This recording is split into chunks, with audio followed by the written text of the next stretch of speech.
Hi everyone, my name is Tashelle and welcome to The Journey. As you can see, today we're going to be talking about seizures. So let's just go ahead and get on started.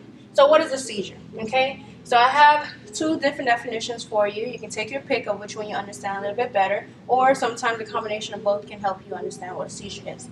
So seizures are episodes of an abnormal motor, sensory, autonomic, or psychic activity, or it can be a combination of these things, okay, that results from a sudden excessive discharge from cerebral neurons of part or all of the brain may be involved. All right, so underneath what's underlying is a cause of electrical disturbances. Okay, so you can think of that as your dysrhythmia. The same way how you have cardiac dysrhythmia, right? Electrical disturbances, you're gonna have electrical disturbances within the brain. Okay, so they're in the nerve cells, and it can be either one or more sections of the brain. And the cells emit abnormal, reoccurring, uncontrolled electrical discharges. So they continue to send out electrical discharges, continually. Okay? So this is what a seizure is. Next we have is the causes of seizures. So you have two main causes of seizures. You have idiopathic and you have acquired. Idiopathic, right? Idio meaning you don't know, right? It's unknown. And the reason for that, it can be either genetic or developmental defects, okay? But why they have the seizures is pretty much unknown, all right?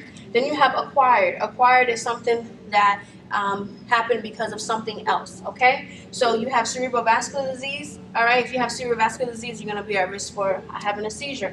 Any hypoxemia of any cause, including vascular insufficiency, okay? You have fever, which mostly in childhood you'll see them have a lot of fever, high fever, and when kids have a high fever, they can have a seizure, okay?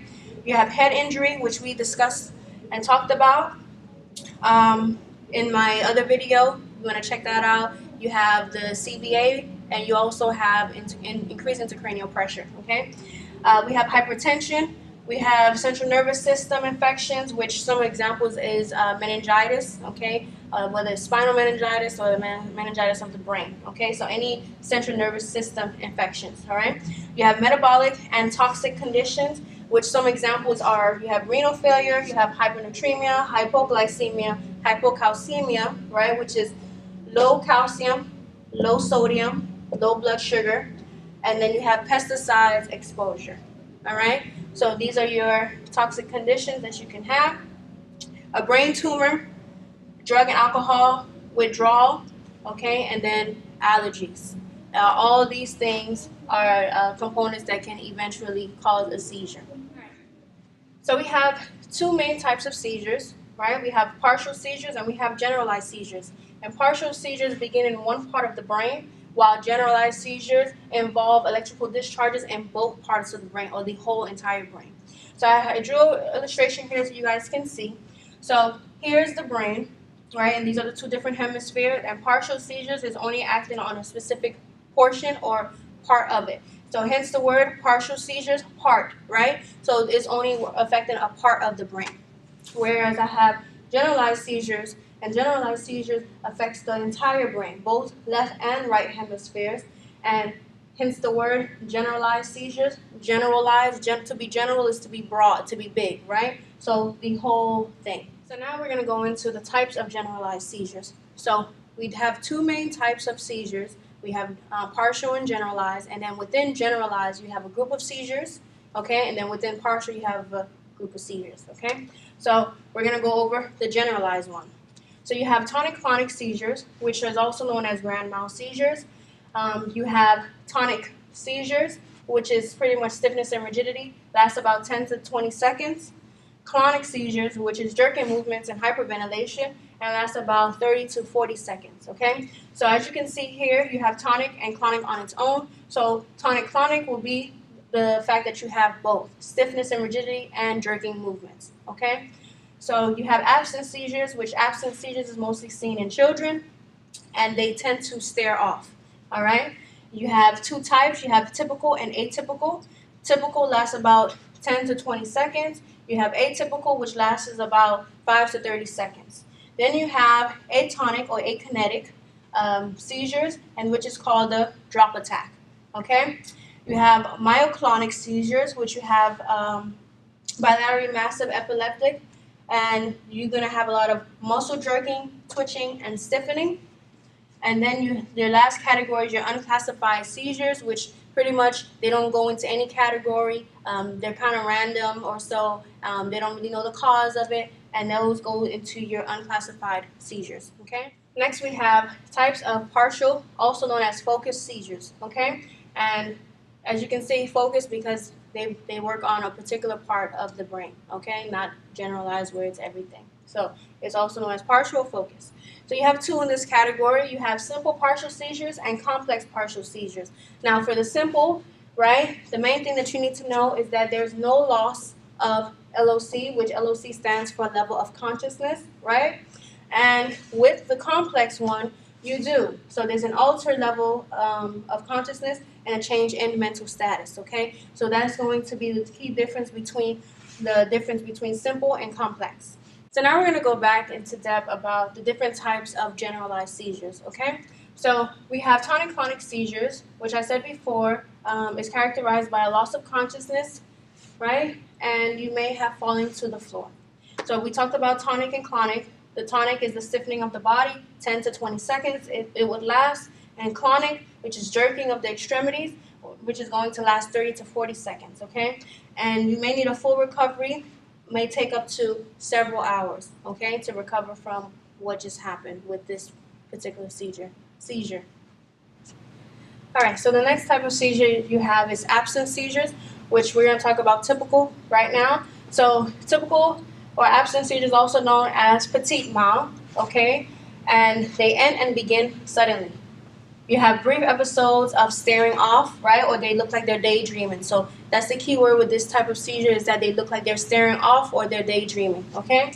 It's usually seen in children. It lasts for 10 to 20 seconds, okay? This type of seizure may cease as the child gets older, or it may become into a different type of seizure as the child grows, right? The seizure may occur several times throughout the day, right?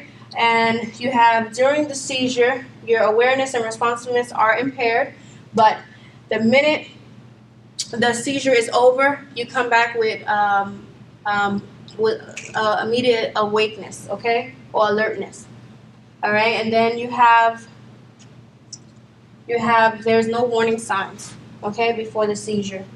It's occurring, and they come back completely intact, okay, once everything is over, they come back. So it's almost as if they were in space, and then they look back at you and say, oh, what were you saying? Okay, so it's going to look like that. They're daydreaming, they're staring off. All of a sudden, after the 10 or 20 seconds go by, they're going to look at you, and they're able to be alert immediately. Okay. So we're still on absent seizures, but now we're going to talk about the atypical side of it.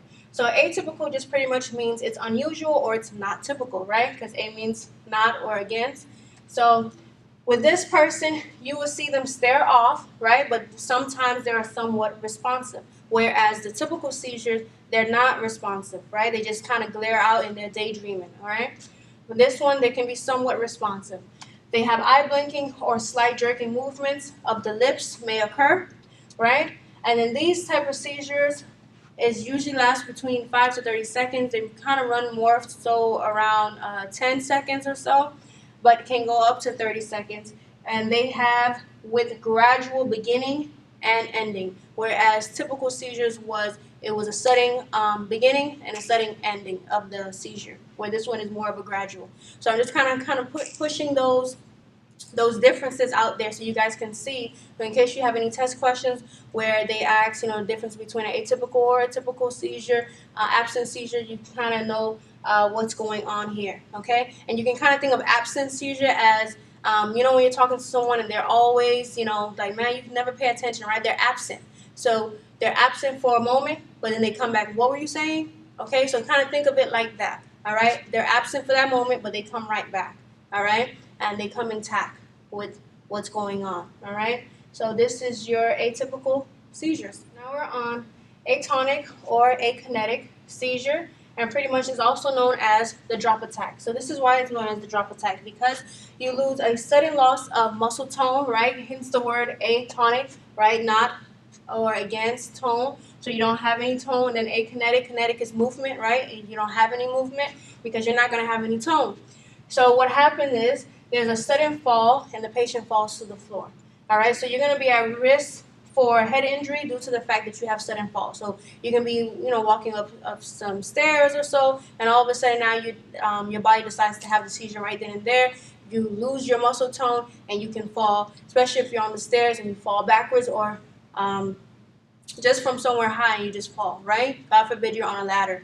So this is why this one is more prone to having increased wrist injury, head injury, okay? And it's also known as the drop attack, right? Because you just drop and you fall out because of no muscle tone, okay? The next one is we have myoclonic seizures. Myo means muscle, clonus means rapidly alternating contractions and relaxation, right? So you're going to have the jerking and the twitching, right, type of movement. And with that, the seizures are going to be brief. It's shock-like jerks, okay? So think of like something shocking you like bolts, right? And they're going to have that type of jerking motions, and it can be just one part of the muscle or a group of muscles, okay? So it's going to be that twitching, jerking type of movement, all right? And this is your myoclonic seizures. So now we're going to talk about the types of partial/focused seizures, okay? So we went over all the ones from generalized seizures. Now we're on the partial seizures. So the first up we have is simple partial seizures. And with simple partial seizures, you may see a patient has a shaking in one extremity, right? It may be one finger or the lip, right?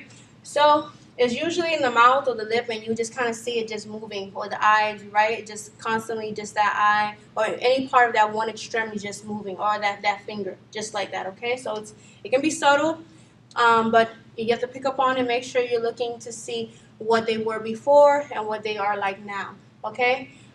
With this, I highlighted in red, so please make sure you remember, right, this is what's going to make it different from the other partial seizure, and it's no loss in level of consciousness, right? But they're not able to control their movement. So yes, they're aware, they know what's going on, but they just cannot stop, right? They can't control the movement, or it may be their eye, right? So they know what's going on, but they can't do anything about it, okay? So here, I wrote patient remains conscious, right, during the episode and may report an aura. So I'll get to what an aura is, but it's pretty much like your warning sign, all right? So the patient may experience shaking of the lips. So of course, if they're experiencing shaking of the lips, right, the speech is going to be unintelligible. So again, wait for the seizure to reside and then ask them to speak, or state what it is that may be going on, or their concerns, okay? And then last but not least, the patient might complain of experiencing unusual sight, sound, or taste, okay? And that is because of the aura, which I'm going to go into once I get to that point, okay? So this is what you're going to see in a patient who has a simple partial seizure, all right? Mainly shaking of one extremity, a lip, or a hand, a finger. Just one extremity is going to be shaking, okay? And they have an intact level of consciousness, okay? That's the main thing that I want you guys to grasp from simple partial seizure. So now we have the complex partial seizures. And with the complex partial seizures, it's a psychomotor type of seizure, and it involves mostly the temporal lobe of the brain, right? The patient experiences impairment in consciousness, okay? So I highlighted that because that's the difference between this one and simple partial, right, for a few seconds. And then they may also experience cognitive impairment. And another thing is affective symptoms. So affective, and just in case, for future references, affective always mean either mood, feelings, emotions, anything like that is going to be considered affective, okay? So they're going to have mood swings. They may be emotionally unstable for that period of time. So note, I wrote, they have altered behavior, but the patient is not aware. Why? Because they do not have, they're not conscious of what they're doing, okay? So they have cognitive impairment, impairment in consciousness, right? Behavior changes, and this is your complex partial seizure. Okay, so now we're going to move on to nursing management. Okay, so nursing management, there's 3 different things that you want to mainly focus on. Is you want to make sure you manage prior to the seizure, during the seizure, and after the seizure. You're probably saying that's everything. Yes, it's everything.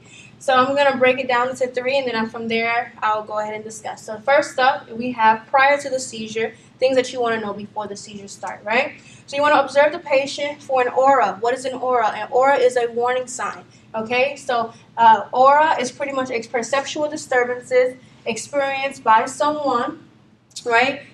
Typically they have it when they have migraine, like migraine sufferers.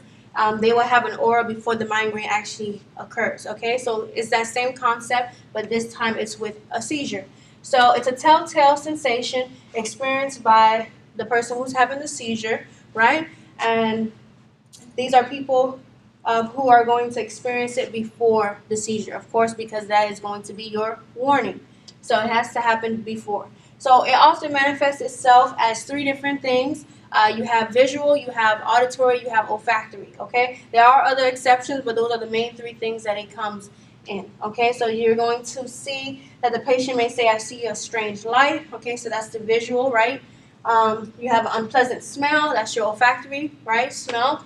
And then you may have a confusing thought, or you may, or experiences, and then you may have a strange sound. You may hear a strange sound, which is your auditory, okay? So pretty much what that means is, let's say someone who is having a seizure, right? They smell perfume, or they smell a chicken right before they have the seizure. And I'm just using an example. That doesn't mean that everyone does, but you just may smell chicken before you have a seizure, and you start to relate that and say, hey, every time I smell chicken, I have a seizure, okay? That is your warning.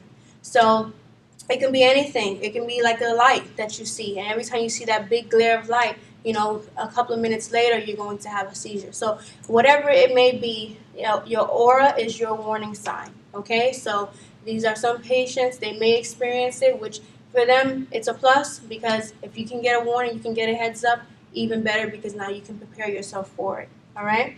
So this is what the nurse is going to look out for prior to the seizure. And if a person you know, have never had a seizure before, not aware that this is an aura, they just kind of know, oh, this happens, or you see them blank off in space, and then a couple of seconds later, they start seizing, right? So you want to observe that as a nurse, and then that way, after the patient is over and recovering, you can say, hey, you noticed that every time you had the seizure, you kind of stared up, looking up, for, I want to say 5 minutes or so, and then you had the seizure after. So sometimes, you know, that the patient would then understand, okay, that's my aura, staring out, you know, that is my aura, then I know that the seizure is coming. So it all depends, but again, it's a warning sign. So the next up is during the seizure. So during the seizure, you want to observe and record the sequence of signs. You want to note the first behavior the patient exhibits. You want to determine the types of movements, whether they're jerking, they're stiffening, right? So that way you can kind of classify, is this a tonic or a clonic, or is it both tonic and clonic, right? Or you also want to see the duration of each phase, right? And if you're there when this started, you want to note the time of when the seizure started, all right? So you want to know the onset, if possible. If you came in during the patient is seizing, you want to stay there and continue to observe and see what is going on, okay? You also want to document the frequency, right? Because they may have more than one. It may stop, and then it starts again. Then it stops, and it starts again. So you kind of want to document the frequency. How many times has it occurred? And you want to notify the doctor if it's the first time that this patient is having a seizure, okay? You also want to monitor eye movements. You want to see the pupil size if you can, if it's possible, but by that time, it depends on the type of seizure. If they're staring off or so, then you may be able to check the pupils. But if they're constantly moving and they're jerking around, you may not be able to get to see their pupils, and you don't want to poke them in their eyes. So only if it's possible, then you'll check their pupil size, see what's going on, all right? You also may want to monitor the eyes and the head, see if it turns to a particular side, right? Another thing, you want to see the presence of automagnetism, which pretty much is an involuntary motor activity, which is the lip smacking, right? Or the constant swallowing, okay? So those are the things that you want to watch out for during the seizure. So pretty much all of this in a nutshell can be summarized as the nurse should be the great historian, right? Your job during the seizure is pretty much observing, documenting, and seeing how long it lasts, what activities went on, you know, what is occurring, you know, if the patient did have an aura, if you were there in the beginning, you can kind of see exactly what happened, what took place. So your job during is pretty much being the great historian, right? Keeping track of all that history and knowing exactly what is going on. So last but not least, we have what the nurse should manage after the seizure. So if the patient is standing or sitting, you want to make sure that you put them down to the floor. You want to make sure that their head is protected and that their body is protected as well. And you may say, why are you doing this after? Why are you not doing this before?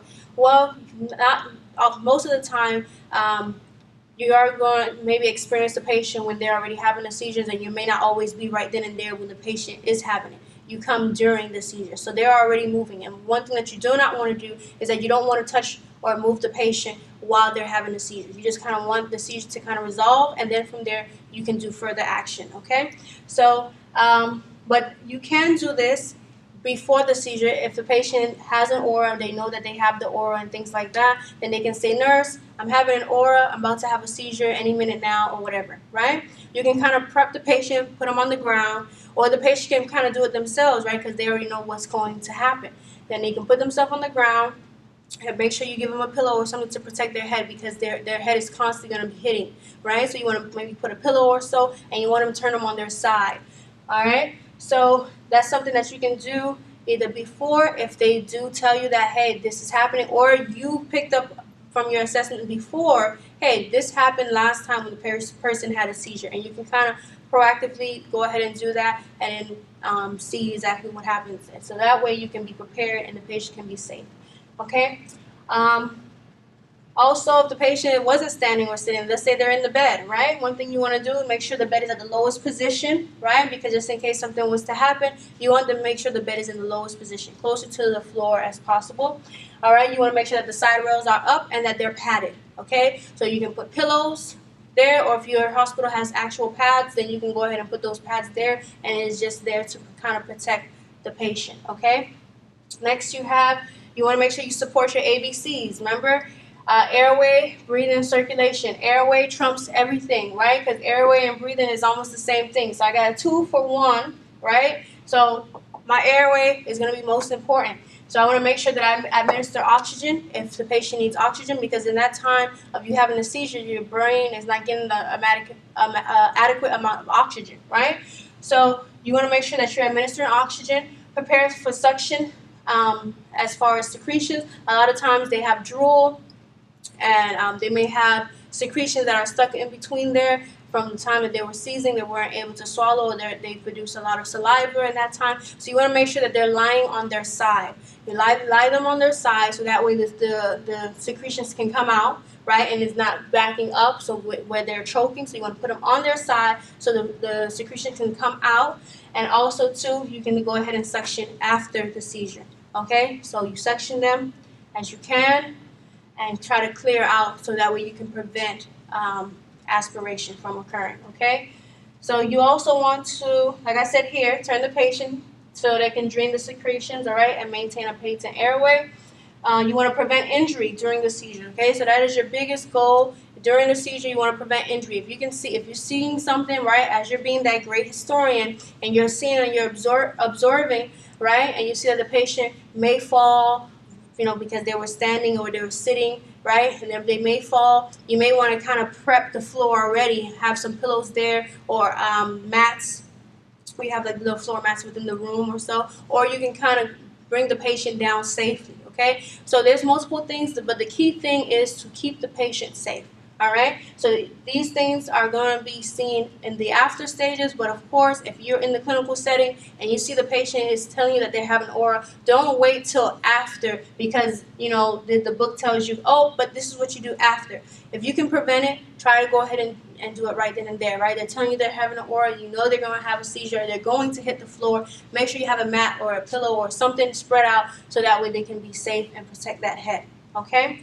Also, if they were in restraints, you want to loosen up the restraints. Loosen it up or take it off completely, okay? And that's why you should have a quick release time, right, on the restraints. It should not be an actual tie, because then when you're trying to release it quickly, you're not able to. So you should have a quick release tie, right? And I'll do a video where I'll show you guys how to do a quick release restraint tie. And from there, you just kind of pull on the strings or so, the ropes, and from there they already are able to move around and do what it is that they have to do. Okay, so the whole thing is to not restrict them. So if they were on restraints, take it off. All right, or loosen them, depending on which restraints. All right, if it's the mitten ones, that one is okay. It's not that bad because they're still free. But anything that is going to tie them down or restrain them down to something, you want to remove that. All right. Also here, you want to monitor the patient's behavior post the seizure. See how their level of consciousness is, right? Are they able to have motor and speech ability? You want to check out for those things, all right? Next thing is you want to loosen their restrictive clothing, right? If they have on tight clothing or so, you want to make sure that it's loose. Sometimes you have a quick pair of scissors and you just kind of cut it down, right? Or take it off because they may have another seizure coming soon, okay? And you don't want them to choke or have any type of restriction, okay? Next thing is you want to note the type of character and progression of movement, right? See exactly what's going on. Why? Because you have to document, right? All of the work is always having to document it, right? And if you didn't document it, it's like it never happened. So you want to make sure after you finish monitoring what was going on during the seizure that you're documenting, right, those characteristics of the seizure. Otherwise, no one would know what happened, right? Sad to say, but no one would know. So you want to make sure that you document, the patient has jerking movements, patient stared out, would look like it was daydreaming or so. The seizure lasted about 10-20 seconds, lasted about a minute. Patient was foaming at the mouth. Whatever characteristic that you're able to see and tell, you want to make sure that you document it, okay? And then also provide privacy if it's possible, and then allow for rest because the patient is going to be drowsy after the seizure and it may last about 5 to 30 minutes or so. So you want to make sure that they have rest. It will help to recuperate the brain and to get them going all over again. Okay, so these are the things that you want to do after the seizure. And then over here I have in red, right? Sometimes when a patient has a seizure, the tongue may protrude out. And before, they used to use a tongue depressor, right, because they thought that the patient would choke on their tongue or so they would try to use a tongue depressor. That is a no, okay? So no tongue depressor at all, right, because you may have the potential risk of dislodging something into their mouth, right, causing them to choke on that on the tongue depressor. So it causes more harm than good, okay? And then sometimes they used to use the metal tongue depressor. So if you do see any questions, right, about the tongue is protruding, should the nurse use a tongue depressor or any sort of that type of mechanism to put in the patient's mouth, it is a no. You don't put anything into the patient's mouth while they're actively seizing, right? They can bite down on it. They can hurt themselves more than you trying to prevent them from choking on their tongue, okay? So for the most part, this is a no. And you may see questions. I know I've seen questions when I was in nursing school about it. This is something that they used to do long before. They do not do this anymore. So sometimes NCLEX will put it there still to trick you. So just be careful of that and just know that you do not insert anything into their mouth while they're having a seizure. Okay? It's going to cause more harm than good. So these are your things that you're going to do after the seizure. So now, after the patient has a seizure, right, you have a post-ictal state. Post meaning after, right? So they may have an altered state of consciousness that a person may have experiencing an epileptic seizure, which I'll go into stating what that is. It can last from 5 to 30 minutes or so, and sometimes even longer, depending on how large and how severe the seizure actually is, okay? And it can be characterized by drowsiness or confusion. They may have nausea or headache. They may have hypertension, high blood pressure, right? Or they may have amnesia or any other memory deficit. Okay, so during this period, you want the brain to kind of rest so it can recuperate. So what you want to do is encourage rest for the patient. So you may want to dim the lights, decrease the environmental stimuli, right? Make sure that the patient is in a quiet environment or so that way they can get an adequate amount of sleep that they would need, okay? Because the brain is exhausted, right? All that electrical currents and that activity that's been going on for such a prolonged state can definitely cause a patient to be very, very drowsy, okay?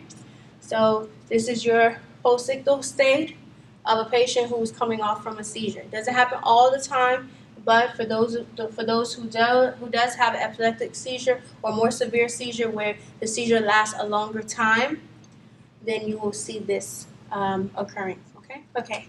So now we have status epilepticus, which is a medical emergency. Okay, and pretty much what it is an acute prolonged seizure activity of a series of generalized seizure activities, right? And what's happening is a continuous seizure and what happens is it affects the respiration. Okay, so I just put that in parentheses here so you know that this is affecting the respirations. Okay, which is hence why it's in a medical emergency. Okay, so it is a series of generalized seizure activities that occur with or without full recovery of consciousness between attacks. Okay, so that means you have your seizure. Right after you have your seizure, you have your recovery stage where you try to regain consciousness and things like that. There will be a time where you probably won't have enough time of recovery because the next one is happening right after. Right. So what happens is there's going to be a loss of consciousness. And the longer you're without respirations or it affects your respirations, right, then you have a lack of oxygen to the brain and, within the body, that's going to cause serious trouble, which is why it is a medical emergency, okay? And it can last at least 30 minutes. So this is at least. So that means it's going to last at least around 30 minutes or so. So this is why this is your medical emergency, because you're having a seizure for a very prolonged time. All right, most seizures, it was like 10, 20, maybe 30, 40 seconds or so, maybe a minute, maybe 5 minutes or so, but definitely not 30 minutes, okay? So this is your status epilepticus, okay? And the causes for it is the same as the regular seizures, is idiopathic. They just do not know, it's unknown, it can be inherited, and then you have acquired. And your acquired is pretty much can occur from birth trauma, your head injuries, your infectious diseases, your toxicity, right? Whether you have carbon monoxide or lead poisoning. And then you also have your fever, your brain tumors, things like that, all right? So now, what exactly is taking place, right? So I try to draw a little illustration here. As you can see, this is that game when we were very little. You had a little arcade. I think it was called Pinball was the name of the game. So this is supposed to be my illustration of the pinball, right? And pretty much what's going on is a constant firing of electrical currents of the cells when they're trying to either carry out a task or an activity. So I don't know if you guys remember that game where it was a computer game and you had to click certain buttons to kind of make sure that this ball right here doesn't fall in the hole, right? So you would click and these levers will pretty much pop up and the ball will start hitting different things and they'll be worked like different points or whatever the case may be, right? But the goal was to keep it hitting all the different things and never to go inside there, right? So I will probably show an illustration or I may put a video in the description box so you guys can have an idea in case you guys are like, what is this girl talking about, right? So I'll put a little video or in the description box so you guys can see exactly what is taking place. So what I want you guys to get from this is the constant hitting against and firing off and getting more momentum and things going with this game is exactly what's happening within the brain, right? There's a constant firing. Every time the cell tries to complete a task or tries to do an activity, right, there's another fire and another fire and another fire, right? And eventually you have electrical currents just running wild within the brain, which is causing the seizing, right? So the patient is seizing, it's affecting their respiration, right? And they're going to be down for a while. They're probably not going to be in a conscious state or mind. And these are your generalized seizures. So remember, you have different categories in your generalized seizures. So there can be a combination of them that's taking place and occurring, and it's happening for a very, very, very long time. So you want to make sure that you're acting quickly and you're doing your safety procedures and making sure that you have your mats, they're flat on the floor, you have your suction kit and everything ready, right? These are the things that you want to do to watch out for patients who are going to have or coming with your status epilepticus. Also, another one too, I just want to kind of clear up your seizures and your epilepsy. Okay, they're similar, but at the same time they're still different. Okay, your seizure is your electrical activity that's occurring. Your epilepsy, right, is the same thing, but right, it reoccurs to the point where it happens more often than a seizure. Okay, so that is more of a chronic condition, okay, where seizure can be an acute, right? Something that happened right then and there, you document it. Patient may not have another one for a very long time or so, right? But your epilepsy type of patients, they have the recurring type of seizures where it's a chronic condition, okay? So I'll put more information down in the description box about epilepsy seizures and how it differs from seizures, and I'll also put a little bit of information about status epilepticus, so that way you guys can kind of get a better understanding in case this doesn't clear it up as much, okay? But a constant firing of electricity between the neural cells. You have your diagnostic testing, right? How do you get to know if a person is having a seizure, even though clearly you can see it, but how do you know if it's going to be a chronic or if it's just a one-time thing, right? So first up, even though this is not an actual diagnostic testing, it's a diagnostic screening or assessment or so, the patient medical history, okay? Listen to your patient. Your patient sometimes can be one of your greatest source of information because who knows themselves better than themselves, right? So, listen to the patient when they say that they've had a history of this before, that they have a aura, that they've dealt with this before, whatever it may be. Just kind of pay attention to what the patient is letting you know, and especially if they're completely with it. It doesn't have any alteration in their level of consciousness. Now, if they do have an alteration, then they may be a poor historian. You may want to ask family members or so to find out more information about the patient.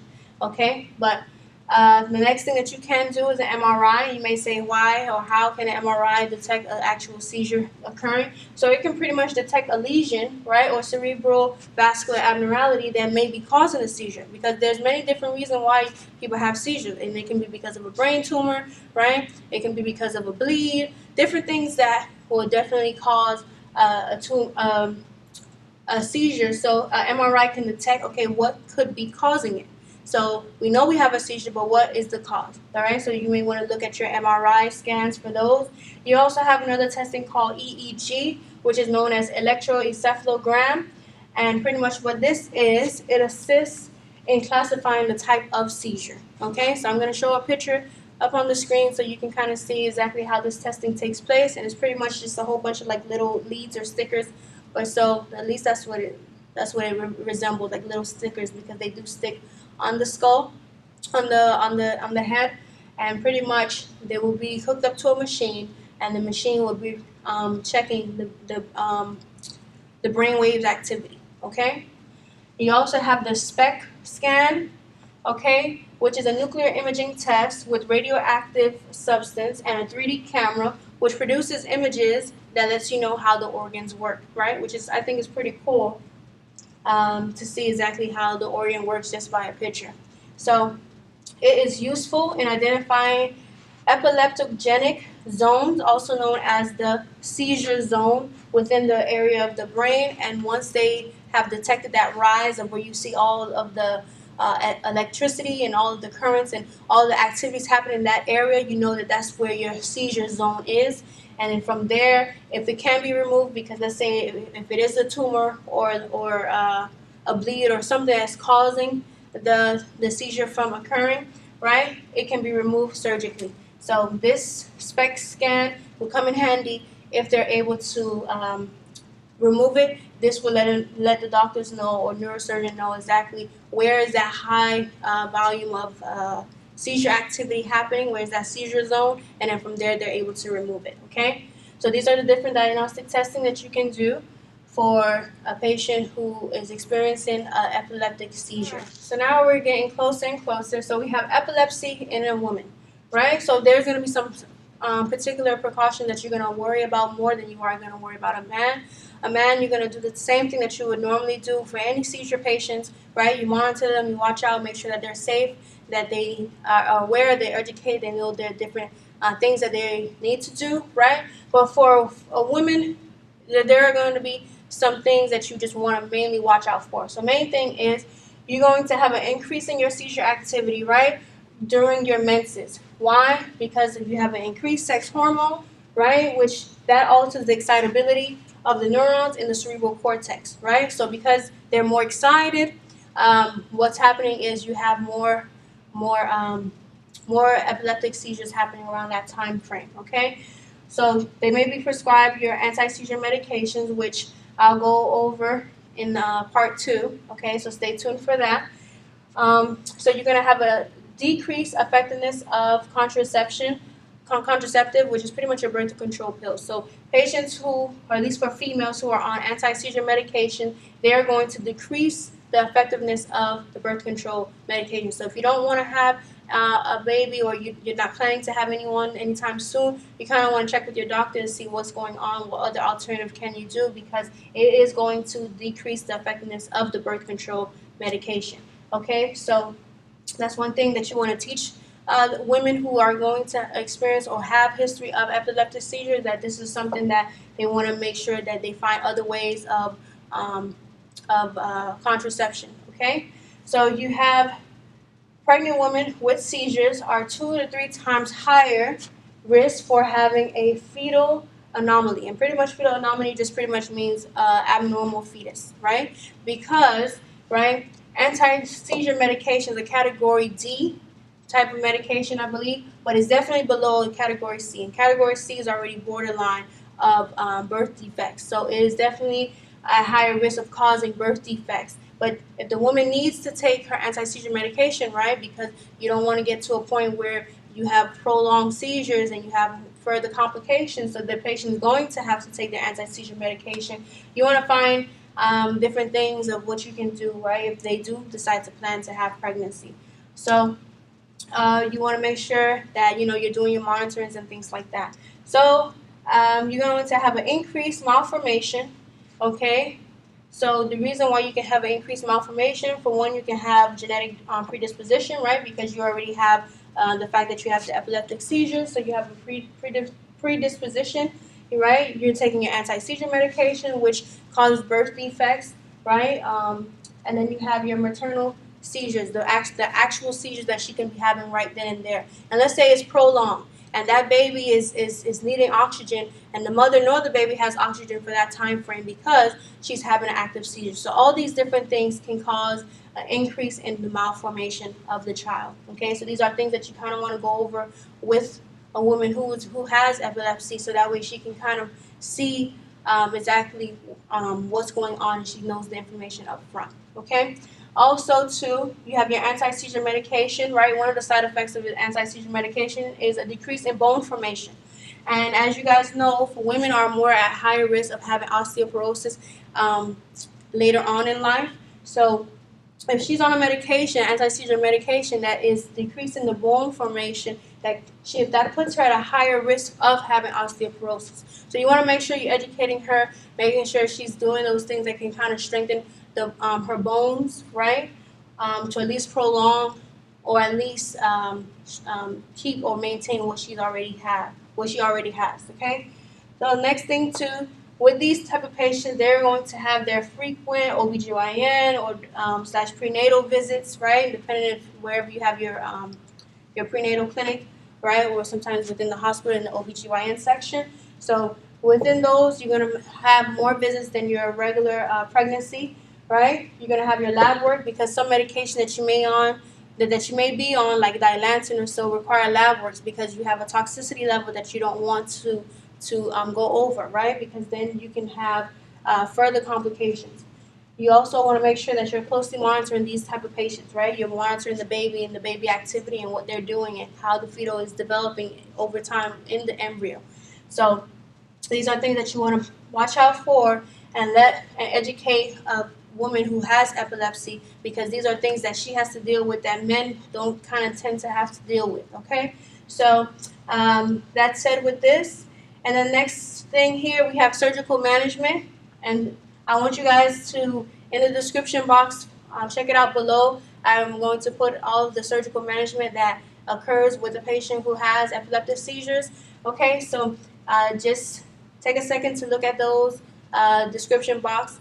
Within the description box as well, I also have extra information about the stroke. A seizure.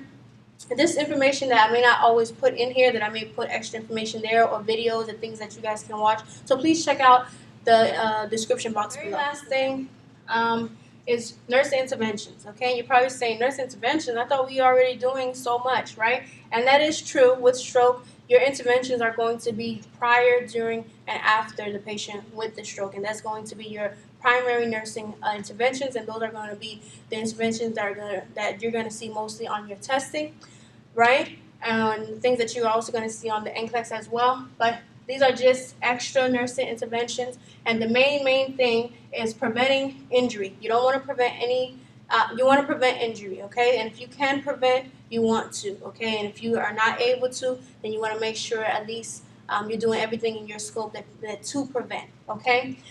Reducing fear of seizure, improving coping mechanism, providing patient and family education, and monitoring and managing potential complications, right? The name of the game is to prevent complications, right?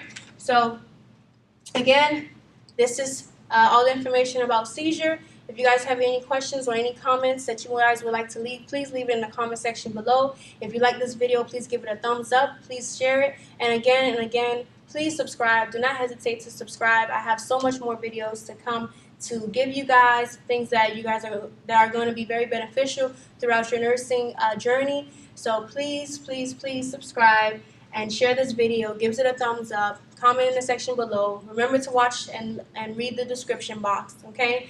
And thank you for watching.